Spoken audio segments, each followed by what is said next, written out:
Pinaagi sa mahinungdanong inisyatibo ug liderato sa atong Regional Director, Fire Chief Superintendent Roy Roderick P. Agoto, DSC, ug uban sa bugos nga suporta sa atong City Fire Marshal, Fire Chief Inspector Paul Patrick T. Laude, ang Toledo City Fire Station sa kolaborasyon sa Special Rescue Force 7, opisyal nga naglunsad sa SCBA Proficiency, Hazmat Awareness ug Hazmat Operational Training nga gihimo gikan Abril 30 hangtod Mayo 9, 2025 sa Toledo City.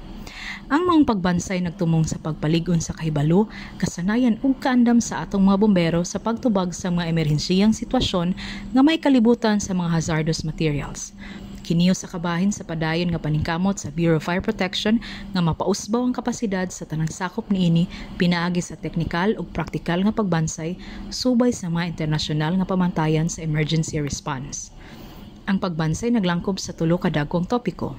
Una, ang SCBA Proficiency, ang husto, epektibo ug luwas nga paggamit sa self-contained breathing apparatus nga mao'y hinungdanong gamit sa panahon sa kalayo o sa mga kahimtang nga peligroso ang hangin. Ikaduha, ang Hazmat Awareness, pagpalambo sa kahibalo sa mga klase sa delikadong kemikal ug sa paagi sa pagkilala ug pag-assess sa posibleng hulga nga dala niini sa mga tawo ug palibot. Ug ang ikatulo, ang Hazmat Operational Training, pagpasiugda sa mga estratehiya ug pamaagi sa pagresponde sa mga insidente nga adunay kalabutan sa hazardous materials pinaagi sa aktwal nga simulation ug field exercises. Ang tibok kalihukan usa ka tin-aw nga paningkamot aron mapalig-on ang kapasidad sa atong mga bombero sa tibok probinsya sa Sugbo.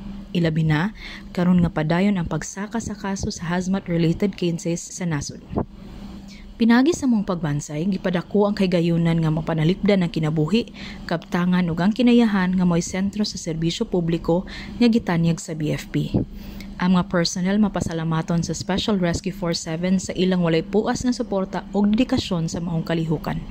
Ang ilang partisipasyon ug eksperto nga gipaambit nagpasabot og dako nga kalampusan alang sa programa ug dakong tabang kini aron ang atong komunidad mahimong mas andam, mas lig-on ug mas luwas sa tanang matang sa katalagman.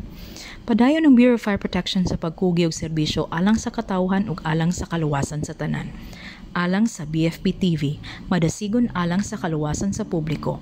Kini si FO2 Therese Christine B. Tagalog.